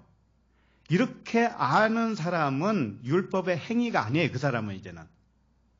그 행위는 믿음의 행위란 말이에요. 믿음의 법이란 말이에요. 그러니까 야고보가 지금 이야기한 것은 믿음의 법을 말한 거예요. 이 행위 자체가. 율법의 행위를 말하는 게 아니고 믿음의 행위, 믿음의 법을 말한 거라고요. 아셨죠? 그래서 우리가 이 세상에 온 것은 나라고 하는 양이 생명을 얻고 더 풍성히 얻어지는 것, 그 목적이에요. 그래서 육신 예수님이 죽고 그리스도로 살아나게 하는 모든 일을 우리는 인생길에서 하고 있는 거예요, 지금. 내 안에 들어온 문자 말씀이 죽고 나의 육신의 기준이 죽어가요. 이 세상 살아가면서. 그게 일이란 말이에요. 행함이란 말이에요. 근데 그것은 믿음이 있는 사람에게만 해당되는 거예요, 그것은. 믿음이 있는. 자, 그러면 21절을 봐요. 야고보서 지금 2장 21절을 봐요. 자, 시작. 우리 조상 아브라함이 그 아들 이삭을 제단에 바칠 때 행함으로 의롭다 하심을 받은 것이 아니냐. 자, 지금 야고보가 하는 말입니다. 조상 아브라함이 그 아들 이삭을 제단에 바칠 때 행함으로 한 거 아니냐. 그러니까 그 행함을 가지고 하나님이 의롭다 여김을 받은 것이 아니냐. 그러니까 믿음이 아니잖냐. 이런 의미가 되겠죠. 자, 그런데 행함은 세상을 경험하는 모든 생명 활동이라고 그랬죠. 우리에게는. 예? 행함은 우리 인생길이에요. 그러나 이게 생명 활동이야. 왜? 생명을 찾기 위한 활동이니까. 예? 생명을 찾기 위한 활동이었고 생명으로 하는 활동이니까. 근데 아브라함이 이삭을 제단에 바치는 일이 무엇인가 하면은 바로 이거예요. 너희 몸을 하나님이 기뻐하시는 거룩한 산 제물로 드려라와 같은 거예요. 자, 생각해 보세요. 아브라함이 이삭을 드리는 것은 첫 번째 육을 드린 거예요. 육신을 드려요. 그러면 육신을 드리면 두 번째 것으로 받을 것을 아브라함은 믿었어요. 응? 우리도 마찬가지예요. 육신의 생각, 율법의 생각이 내 그 산 몸이에요. 산 몸. 그런데 그것을 드려야 할 산 몸이에요. 자, 드렸더니 두 번째 것으로 받아요. 그게 영이란 말이죠. 그래서 그 영으로 드리는 예배가 영적 예배다. 이렇게 한 거예요. 자, 그러니까 아브라함이 이삭을 제단에 바치는 일이 무엇이냐면 우리 거룩한 산 제물로 나를 육신의 생각을 하나님께 버려버리는 거, 하나님께 드려버리는 거예요. 그 죽이는 거죠. 제사는 죽이는 거니까. 그렇게 되면 문자 말씀을 드리는 것이고 육신의 생각을 드리는 것이죠. 하나님께. 그것을 이삭을 드리는 것으로 표현한 거란 말이에요. 이렇게 하나님께 드리면 하나님을 통하여 하나님을 알게 되어요. 그러면 육을 드리고 영으로 받는 것과도 같아요. 육의 몸을 드리고 영의 몸으로 다시 살아나는 것과도 같아요. 우리는 다 지금 그렇게 되고 있고 그렇게 됐고, 그러죠? 이삭을 육의 몸으로 드리면 이게 육신 예수가 십자가에서 죽은 것과 똑같아요. 이삭도 예수 그리스도의 모형이니까. 자, 그렇게 드리면 다시 이삭을 영의 몸으로 받는 거예요. 그러니까는 이삭을 들여서 칼로 죽이려고 하는 순간 그러지 말아라 그러잖아요. 그리고 옆에 보니까는 순양이 가시 떨기나무에 이렇게 걸려 있었죠. 그게 누구예요? 예수예요. 그러니까는 육신을 죽인 것을 그 순양이 죽어주는 것을 통해서 가르쳐 준 것이죠. 그게 바로 이삭의 첫 번째 드린 육의 몸, 이삭이 그 순양과 그냥 같은 거예요. 같은 거. 그러니까 이삭을 죽일 수는 없으니까 순양이 대신 죽어준 거죠. 그래서 이런 행위는 과연 어디에서 나온 것인가? 믿음에서 나왔잖아요.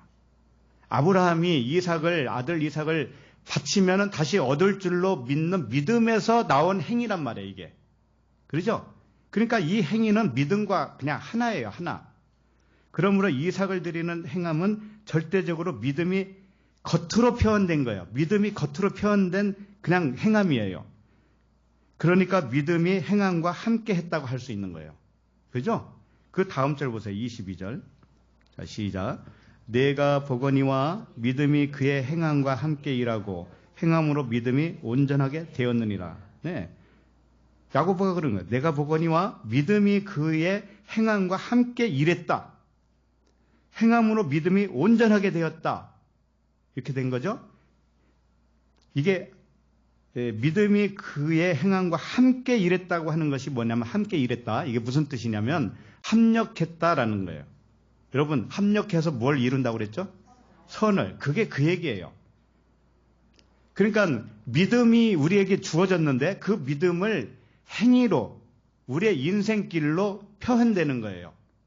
이것이 합력하여 선을 이루는 것이에요. 그러니까 여기서는 합력해서 믿음이 온전하게 된다라고 이렇게 설명한 거죠. 그래서 믿음이 행함과 합력해서 온전한 믿음이 된 거예요. 아브라함이 이삭을 바친 것은 절대적으로 믿음으로 한 거예요. 근데 그 믿음이 있는 것을 표현할 길이 없으니까 그 행함으로 나타날 수밖에 없죠. 우리도 마찬가지예요. 믿음이 있는 사람은 우리 인생의 모든 삶이 행함인데 이 행함은 믿음에 의해서 나온 행함이 되는 거예요, 이제는. 세상 관점으로 안 본다 이거죠. 쉽게 말하면. 자, 23절 봅니다. 계속 봐요. 야고보서. 시작.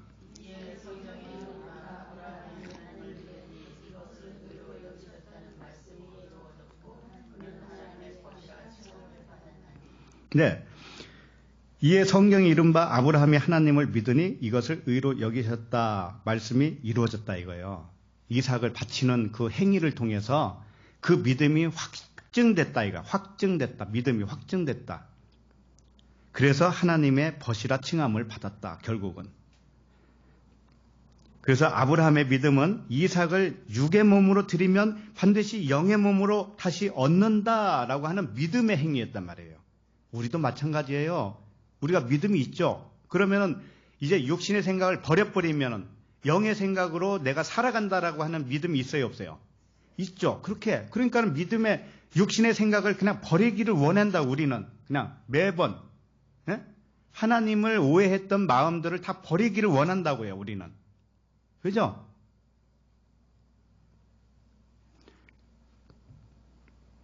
그래서 이 할례가 뭐라고 그랬어요? 육의 몸을 벗는 거라고 그랬잖아요.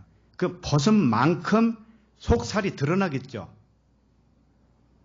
고구마 껍질을 벗기잖아요. 그러면 벗긴 만큼 속살이 드러나죠. 이게 할례란 말이에요. 할례. 자, 그러면 껍데기는 버리죠. 그럼 절반쯤 껍데기를 벗겼다고 칩시다. 그럼 껍데기는 더 이상 거기에 붙을 수가 없죠. 그렇기 때문에 우리가 어디까지 이르렀던지, 영적 수준이 어디까지 이르렀던지 결코 뒤로 물러나서 침륜에 빠질 자가 못 돼요, 우리는. 껍데기 벗겨져서 버렸기 때문에 다시 껍데기가 와서 그걸 덮을 수가 없어요. 그렇기 때문에 우리는 깨달은 만큼 영적 사람으로 살아가는 거예요. 우리는 그것을 원하면서 사는 거예요, 이제는. 고구마 껍데기를 끝까지 다 벗기기를 원하는 그 원함으로 살아가야 된다고요. 아셨죠? 우리가 하나님만 의롭다 함을 믿었는데, 그 말씀 봐요. 23절까지 봤죠? 24절 봅니다. 24절. 자, 시작. 이로 보건대 사람이 행함으로 의롭다 하심을 받고 믿음으로만은 아니니라 그랬어요. 자, 행함과 믿음 두 가지로 의롭다 함을 얻는다는 의미예요, 이게. 예? 이 둘은 믿음 하나가 온전하게 되는 과정을 설명한 거예요. 예? 율법의 행위도 해야 되고 믿음으로도 살아야 되고 이런 뜻이 아니란 말이에요. 차원이 그런 뜻이 아니에요. 그러니까 믿음을 가진 자는 믿음으로 살아가는 삶이 분명히 있다라는 거예요. 그죠? 영생이라고 그래. 그걸 영생이라고 그래요. 그래서 이건 행함과 믿음은 두 가지가 아니에요. 한 가지예요. 한 가지. 믿음 하나를 그냥 겉으로 표현된 것이 행함으로 나온 것이고, 믿음이 없는 행함이 있죠. 믿음이 없는 행함. 그걸 율법의 행위라고 그래요. 그건 육신의 행위라고 그런다고요. 이것으로는 의롭다함을 받아요? 못 받아요? 못 받아요. 그래서 믿음이 있어야 행함이 나타날 수 있는 것이에요. 그래서 우리가 하나님만 의롭다함을 믿었는데 이 믿음이 온전한 믿음이라고 하는 것을 우리가 살아가는 이 행함으로, 이 일로 확증을 받는 것이다 이라는 거예요. 그래서 그 유일한 방식은 세상을 경험하는 것밖에 없어요. 네? 세상의 모든 일을 경험하게 해요, 하나님이. 그래서 그걸 경험할 때마다 믿음의 눈으로 경험을 하게 될 거 아니에요, 이제는. 그죠? 믿음의 눈으로. 관점이 바뀌었단 말이에요. 그렇게 해서 믿음이 온전해지는 거예요. 그래서 세상은 하나님과 이 대칭 구조로 나타난 불의예요. 불의. 하나님은 의니까 이것은 불의예요.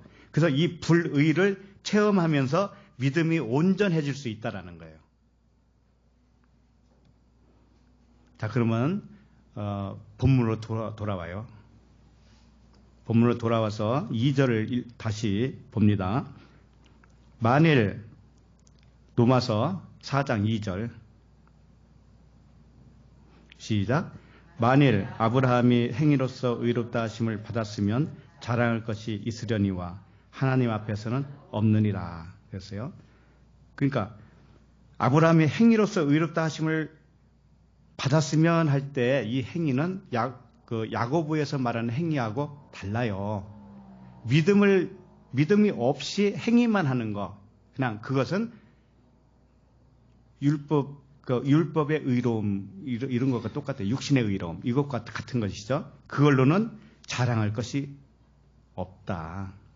하나님 앞에서는 없다. 이런 거예요. 그래서 야고보서에서는 행함과 믿음이 합력해서 믿음이 온전해진다고 하는 그 말씀을 했고, 여기서는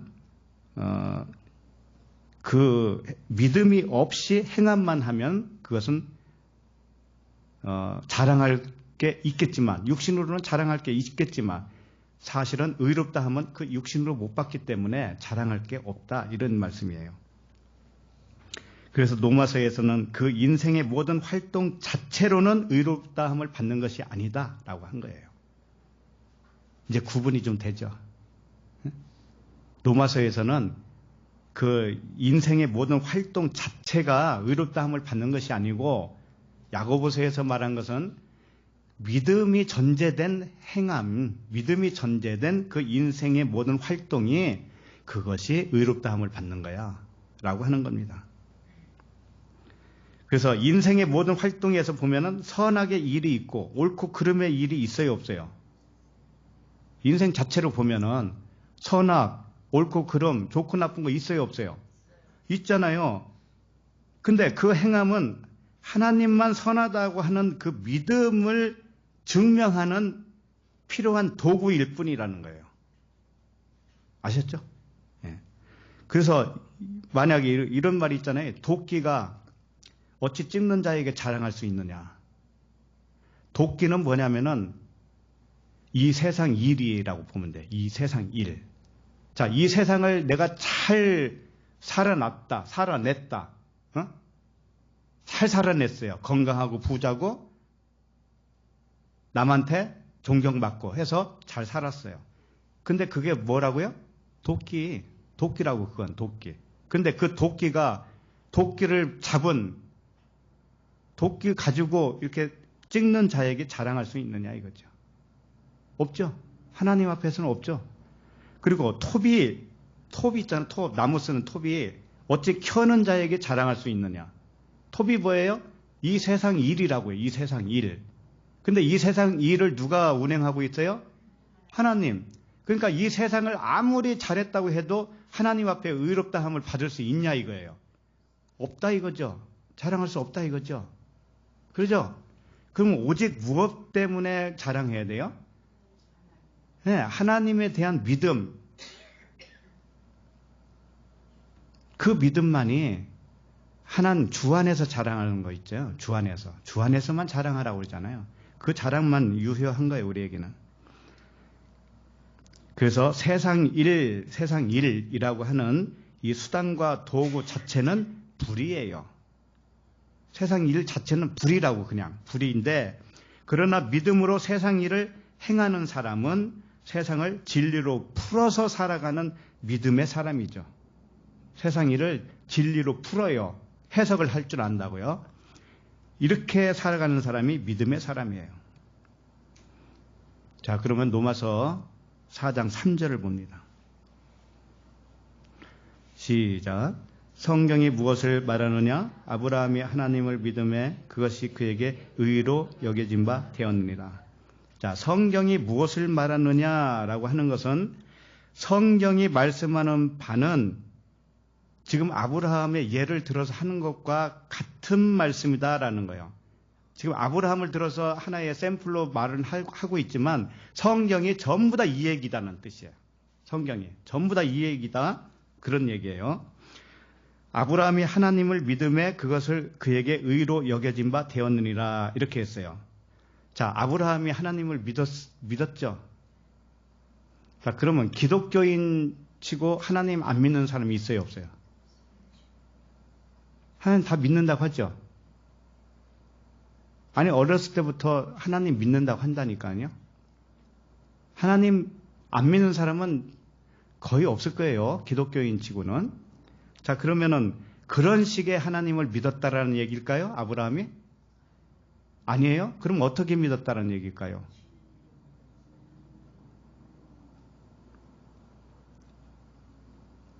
그러니까 덮어놓고 아브라함이 하나님을 믿었어. 그럼 우리들도 하나님을 믿었어. 그러면 그렇게 믿으면은 그걸 의로 여겨진 바 될까요? 아니에요. 뭔가가 있죠. 예, 여러 가지로 표현해도 다 맞는다고 봐요. 예.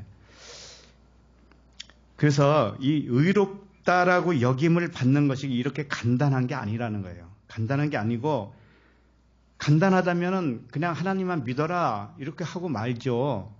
예수를 믿어라 이렇게 하고만 말죠. 그런데 이 책이 왜 이렇게 두껍게 있느냐고요. 그리고 이렇게 매주 말씀을 들어야 되느냐고요. 이건 그렇게 쉽게 되는 것이 아니기 때문에 그래요. 자, 그러면 아브라함이 하나님을 어떤 하나님으로 믿었느냐? 이건 대단히 중요해요. 그렇죠? 지금 로마서 3장 3절에서는 간단하게 말했잖아요. 아브라함이 하나님을 믿음에 그것을 그에게 의로 여겨진 바가 되었다. 간단하게 말씀을 했지만서도 아브라함이 어떻게 믿었는가를 잘 생각해 봐야 되겠죠. 자, 아브라함이 하나님을 믿을 때 이렇게 믿었을까요? 세상에서 나를 보호해주고 나를 건져주신 하나님, 세상에서 잘 살게 해주신 하나님, 또 안전하게 지켜주신 하나님, 또 죽어도 천국 가게 하시는 하나님, 이렇게 믿으면 됩니까? 물론 이 모든 것도 포함은 돼요. 하나님이 우리를 보호하죠. 누가 보호하겠어요? 하나님 한 분밖에 안 계신데. 그죠? 그리고 천국도 가죠? 이미 천국인데. 그죠? 네, 이 세상 완벽하게 지켜줘요? 네. 하나님 한 분밖에 없는데 어떻게 할 거냐고. 그렇게 안 하는 것이 불가능해요, 하나님은. 우리를 지켜주지 않는 것이 불가능하다고요, 하나님은. 오히려. 물론 이 모든 것을 외면하지는 않아요. 그러나 하나님과 친구라 할 정도로 아브라함을 친구라고 했죠. 하나님이 친구라고 할 정도로 하나님의 비밀을 알게 되면 영적이든지 육적이든지 간에 필요한 것은 모두 주셔요, 하나님이. 그걸 믿으시죠? 네. 이 세상 살아가는데 아무런 제약도 안 받아요. 제약을 받게 할 수 없어요, 하나님은. 하나님은 한 분이시기 때문에. 그러나 하나님과 친구라 할 정도로 이 세상에 필요한 것은 아주 심플해요. 예를 들면은 영적인 부분을 우리가 경험하면 할수록 육적인 부분은 심플해진단 말이에요. 무슨 얘기인지 알겠어요? 왜? 하나님이 지금 목적하는 게 뭐예요? 영이 이 물질 세계보다 영이 더 중요하다, 더 완벽하다, 더 좋다, 더 기쁘다. 이걸 가르쳐 주는 것이잖아요. 그러니까 그것을 경험하면 할수록 이 세상에 대해서는 심플해진다고요. 그러니까 복잡하게 안 산단 말이죠. 그리고 더 깊은 것을 경험하려고 하는 사람들은 그렇게 의도되어져요. 아까 고구마 껍질을 얘기했지만 벗기면 벗길수록 속살이 좋다라는 거 알잖아요. 그 맛을 안 사람은 또 벗길 거 아니에요. 또 벗길 거 아니에요. 이렇게 간단 말이에요. 영적으로 더 깊은 곳으로 가기를 원한단 말이에요, 사람이. 그분의 백성이 아닌 사람만 빼고. 그래서 이 모든 기쁨은 나의 밖에서 누리는 기쁨보다 내 안에서 누리는 기쁨이 더 크다라고 하는 거예요. 점점 그렇게 돼 가야 돼요, 우리도. 밖의 것보다 안의 것이 더 즐겁고 기쁘다라고 하는 그 방향으로 우리는 흘러가야 돼요. 그래서 아브라함은 하나님을 어떻게 믿었냐면은 언약으로 믿은 거예요. 하나님을 언약의 하나님으로 믿은 거예요. 언약의 하나님. 그것이 달라요. 그냥 믿는 게 아니고 하나님이 언약하셨다. 자, 히브리서 11장, 히브리서로 좀 갑시다. 11장 17절을 보세요. 17절. 히브리서 11장 17절 시작. 아브라함은 시험을 받을 때에 믿음으로 이삭을 드렸으니 그는 약속들을 받은 자로 돼 그 외아들을 드렸느니라. 예. 아브라함이 뭘 받았다고요? 약속들. 예? 언약이란 말이죠. 언약을 받은 아브라함은 하나님을 믿는 방식이 언약의 하나님으로 믿었다 이 말씀이에요. 자, 그래서 언약이 내용이 뭐냐면은 이런 거예요. 하나님이 약속은 뭐냐면은 내 씨로 말미암아 천하 만민이 복을 받을 것이야 이거거든요. 이게 무슨 뜻이냐면은, 그러니까 이삭을 드릴 때 이삭을 통해서 너의 씨, 아브라함의 씨가 이삭이죠. 이삭을 통하여 천한 만민이 복을 받을 거야. 이런 뜻이거든요. 근데 이삭과 같이 육의 몸을 들여서 영의 몸으로 얻는다고 하는 이삭의 본을 통해서 그 본을 보는 또한 다른 아들들이 구원받는다. 이런 뜻이에요. 자, 우리가 이삭의 씨입니까? 우리가? 이순신 씨예요?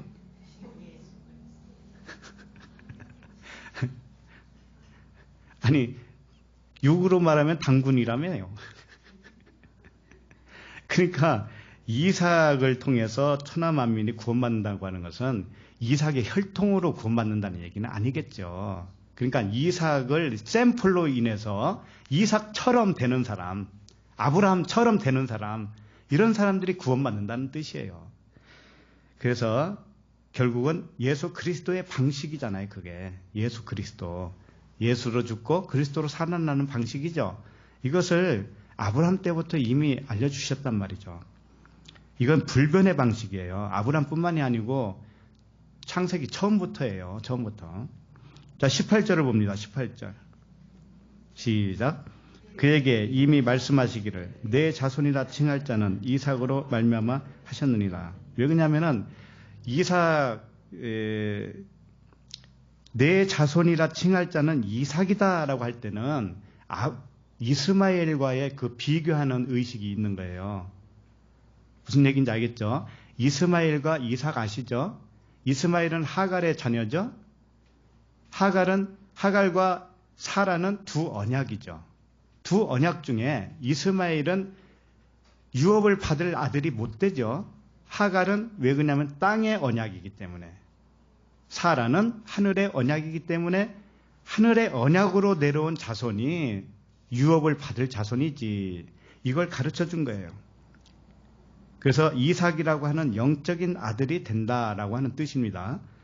그게 약속이라는 뜻이에요. 그 약속이 그게 들어있다 이거예요. 자, 19절을 봅니다. 19절. 시작. 그가 하나님이 능히 이삭을 죽은 자 가운데서 다시 살리실 줄을 생각한지라 비유컨대 그를 죽은 자 가운데서 도로 받는 것이니라. 이삭을 드리는 사건은 일단 비유예요. 비유. 우리를 위해서 비유를 준 거예요. 자, 육의 몸을 드리면 그 죽은 몸에서 도로 영의 몸으로 받는다고 하는 그것을 비유로 이삭을 통해서 하셨다라는 거예요. 왜 하나님의 언약을 믿어야만 의롭다함을 얻을 수 있을까요? 그러면 아브라함이 하나님의 언약을 믿었어요. 그러니까 하나님을 믿었다라고 그냥 로마서에서는 간단하게 썼지만 사실 알고 보니까 하나님을 어떻게 믿었냐면 하나님을 언약으로 믿었다. 언약의 하나님으로 믿었다. 이렇게 해야 의롭다함을 얻는다는 것이죠. 자, 그러면 왜 그렇게 언약을 믿어야 의롭다함을 얻느냐 이거예요. 하나님을 왜 언약의 하나님으로 믿어야 의롭다함을 받느냐 이거예요. 이것은 하나님의 언약은 하나님만이 유일하게 하실 수 있는 약속이라는 뜻이에요. 하나님의 언약을 믿는다고 하는 것은 하나님만이 유일하게 하실 수 있기 때문에 그래요. 아시겠죠? 그렇다면 쌍방이 약속을 하면은 그 약속이 될 수 있을까? 예를 들면 이거예요. 하나님은 언약을 하셨어요. 약속을 하셨고 일방적으로 하신 거죠. 그러면 아브라함도 언약을 해야 될 거 아니에요. 약속을 해야 될 거 아니에요. 근데 아브라함은 약속을 했다는 얘기는 없죠. 다만 무엇을 하고 그랬어요? 하나님의 언약을 믿었다고 그랬잖아요. 믿었다. 그러니까는 언약이라고 하는 것은 항상 일방통행이겠죠. 그러죠? 한쪽이 약속을 하면 한쪽은 그걸 받아들이는 믿음만이 필요해요. 아셨죠? 하나님은 약속하시는 하나님이고 우리는 약속을 할 수 있어요, 없어요? 없어요. 없으니까 그걸 받아들이는 믿음만이 필요하다고요. 그랬을 때 의롭다함을 받아요. 왜 그럴까요? 하나님은 불변하셔요. 그러죠? 약속을 취소하실 분이 아니란 말이에요. 하나님은. 그런데 사람은 어떻게 해요? 사람은 불변해요. 아니, 변해요. 변하고 약속을 변개할 수 있어요. 사람은 변하기 때문에 약속을 지킬 수 없어요. 그러므로 사람은 하나님의 언약을 믿음으로 받아들이는 것만 할 수 있어요. 사람은. 그랬을 때 그 믿음을 의로 여겨주는 겁니다. 이자 이렇게 할 때 의롭다 해주시는 것인데, 그러므로 우리에게는 맹세하지 말라는 말씀이 있죠. 응? 너희에게 이르노니 도무지 맹세하지 말지니라. 응? 하늘로도 하지 말고 이는 하나님의 보좌이며 땅으로도 하지 말아라. 네 머리로도 하지 말아라. 이런 말씀이 있어요, 없어요? 있잖아요. 우리는 맹세할 수도 없고 약속할 수도 없어요. 사람은. 그러면 왜 사람은 맹세나 약속을 하지 말라고 했을까요? 단순히 너희들은 약속을 깰 수 있는 여지가 다분하기 때문에 라고 할 수 있겠지만 그 이상의 뜻이 있어요. 왜 그러냐면은 너희들은 언젠가는 약속을 깰지도 몰라. 그러니까 약속 같은 건 하지 마. 이런 뜻이 아니라니까요. 그게 아니고, 그러면은 약속 깰 수도 있다라고 하는 것은 약속을 안 깨는 사람도 있다라는 그런 말도 되잖아요. 그러니까 진리가 아니야. 그렇게 생각하면 그런 것은 진리가 아니라고요. 이렇게 될 수도 있는 사람이 있고 약속을 깰 수도 있고 깨지 않는 사람도 있다. 이렇게 얘기한다면 그건 진리가 아니라고요. 그러면은 맹세하지 말라, 약속하지 말라라고 하는 것을 왜 하지 말라고 했느냐면은 사람의 약속은요 조건부이기 때문에 그래요. 하나님은 조건부예요, 아니에요? 아니에요.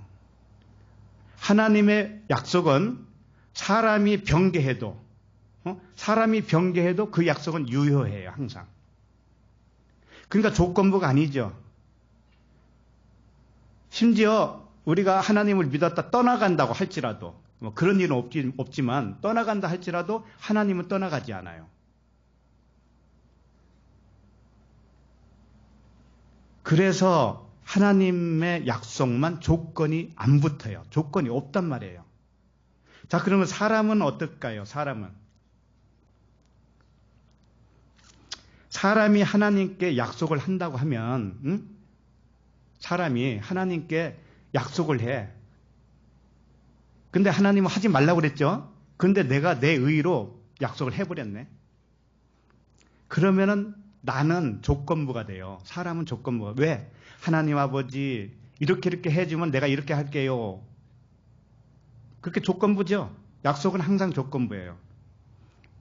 하나님 아버지 이걸 조건을 나한테 해결해 주시면 내가 선교사라도 가고요. 교회도 하고요. 전도도 하고요. 별짓 다 할게요. 그럼 그게 뭐예요? 조건부죠. 그럼 그 조건이 충족이 안 되면 어떻게 돼요? 못하는 거죠. 그래요. 사람은 그렇단 말이에요. 사람은 조건부란 말이에요. 항상. 그렇기 때문에 너희들은 약속을 하지 마. 그렇게 한 거예요. 사람의 약속은 전부 다 조건부예요. 한번 생각을 해보세요.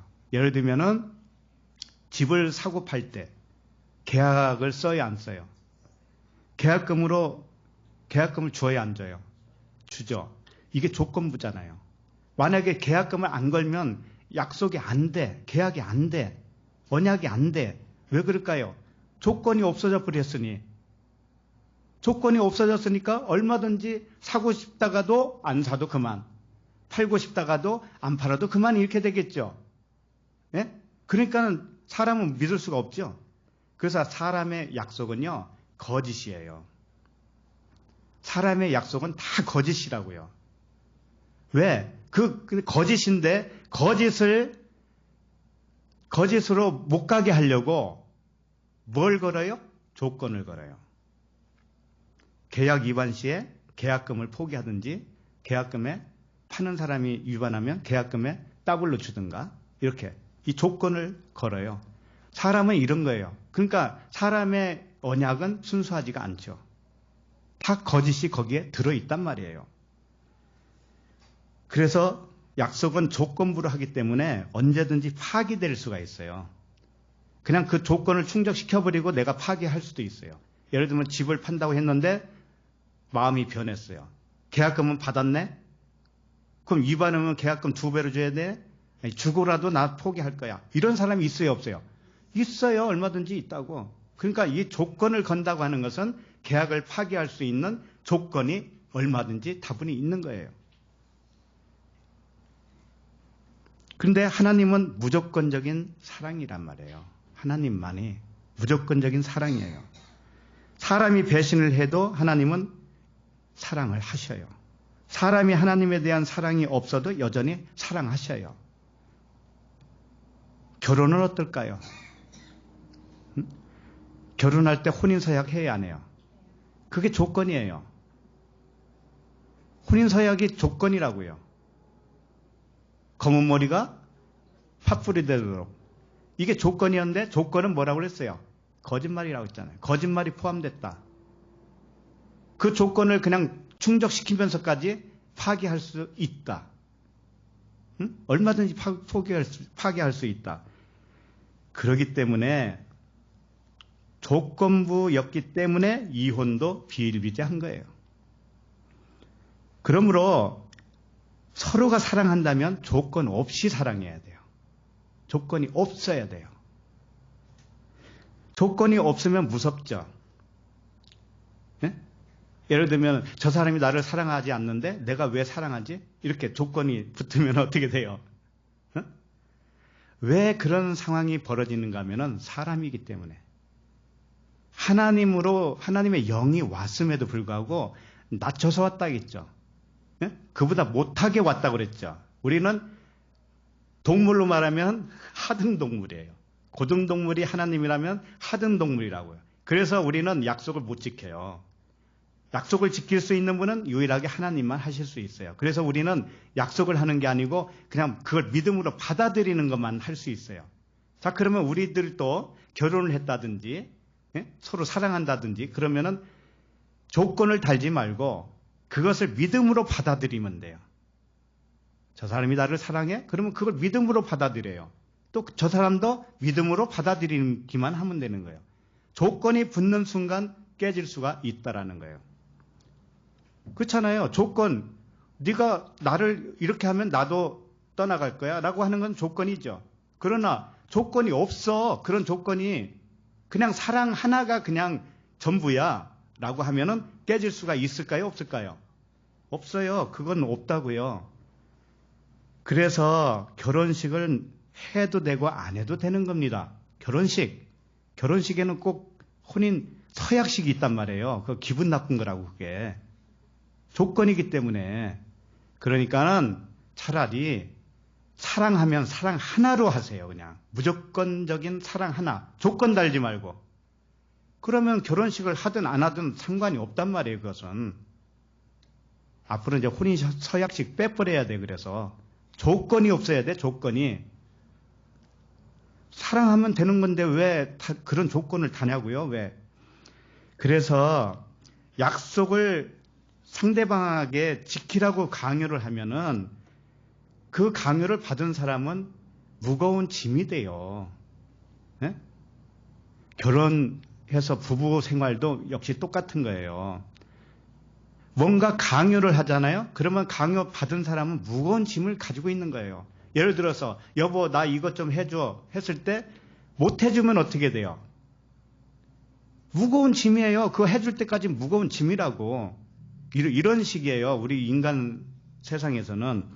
그래서 뭐 얘기하다 보니까 나오는 얘기인데 우리 교회도 이제 코로나 때문에 사람들 장기간 안 나왔잖아요. 그러니까 그건 빼고 잘 나오시다가 안 나오시면은 궁금하죠. 그러나 내가 전화를 안 하는 이유가 있어요. 그래서 오해하지 말라고 지금 말씀드립니다. 제가 전화를 하죠. 그럼 교회 좀 나오시죠. 이렇게 하잖아요. 그러면은 그분은 어깨에 짐이 있어요, 없어요? 있죠. 나오라고 강요를 받았기 때문에 나가지 않는 한 껄쩍지근해 항상. 그죠? 그러면 내가 그 사람의 자유를 뺏은 거예요. 알았죠? 하나님도 자유를 주는데 왜 내가 자유를 뺏어요? 내가 왜? 내가 뭔데? 그죠? 그래서 선택은 각자가 자유롭게 하는 거예요. 응? 여기서 저는 누구든지 간에 그 자유를 뺏을 권리가 없어요. 그렇기 때문에 안부전화를 좀 못할 수가 있습니다. 그런 건 좀 오해를 하면 안 돼요. 오해를 해달라는 게 아니고. 알았죠? 예. 섭섭하게 생각하지 마시고 오히려 자유를 주는 겁니다. 저는. 오셔도 되고 오지 않으셔도 되고 바쁘면 안 오셔도 되고 덜 바쁘면 오셔도 되고 이건 다 자유예요. 자유. 저는 그 자유를 드리고 싶은 거예요. 다른 의도가 없어요. 그래서 본래 약속은 조건이 붙으면 안 되는 건데 우리 이 인간 사회는 미개한 사회란 말이에요. 응? 그렇죠? 미개하단 말이에요. 만약에 신들만 산다고 쳐보세요. 신들만. 우리 지체들끼리는 그런 조건 없어도 될 거요? 그죠? 만약에 다른 분, 우리 집사님의 집을 내가 산다 할 때 계약금 같은 거 안 걸어도 될 거예요. 그죠? 네, 이것은 미개한 사회가 아니니까. 바로 그와 같아요. 이 조건이 없다고 해도 약속이 지켜져야 하는 거예요. 원래는 조건이 없어도 약속이 지켜져야 되는 거예요. 사람은 그렇게 이 예수님, 그리스도 예수님과 같은 그런 수준의 사람이 많지 않기 때문에 약속을 하지 마는 거예요. 안 하는 거예요. 그러니까 약속을 해도 다 조건부예요. 약속은 하나님이 하시고 아들들은 믿는 겁니다. 아브라함이 이 진리를 깨닫고 하나님의 언약을 믿었다는 거예요. 자기가 약속하는 게 아니에요. 믿는 거죠. 하나님의 약속을. 그래서 우리 사람들이 그리스도의 장성한 분량에 이르렀다면 한 사람은 약속을 하고 대상자는 믿음으로 약속을 받는 것이 가장 아름다운 관계예요. 쌍방이 약속을 하지 마세요. 한 사람이 약속을 하잖아요. 그럼 그걸 믿거나 안 믿거나 그걸로 하세요. 둘이 약속을 하잖아요. 그러면 그건 조건부가 돼요. 깨지기가 쉽다고요. 그러니까 한 사람이 약속을 하면 그걸 내가 믿음으로 받을 건가 받지 않을 건가 그것만 하시라고요. 자, 그러면은 너무 시간이 지났기 때문에 오늘은 여기까지만 하겠습니다.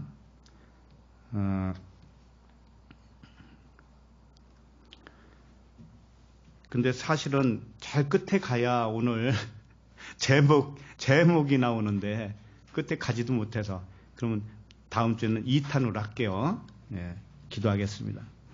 하나님 아버지 은혜와 사랑에 감사를 드립니다. 불법은 본래 없었고 죄도 없었고 환상일 뿐이라는 것을 믿음으로 주시니 감사합니다. 세상의 모든 일은 하나님을 찾을 수 있도록 만드신 아버지의 피조물임을 믿게 하시니 감사합니다. 밭에 감추인 보화를 캐내는 여정으로 인생을 은혜로 주셨사오니 이 지구촌에 온 소풍 나들이와 같은 이 기간 동안에 참된 나 자신을 발견하게 하여 주시옵소서. 아버지보다 조금 못하게 낮추어 온 아들들임을 자각하게 하여 주시옵소서. 우리 주 예수 그리스도 이름으로 기도합니다. 아멘.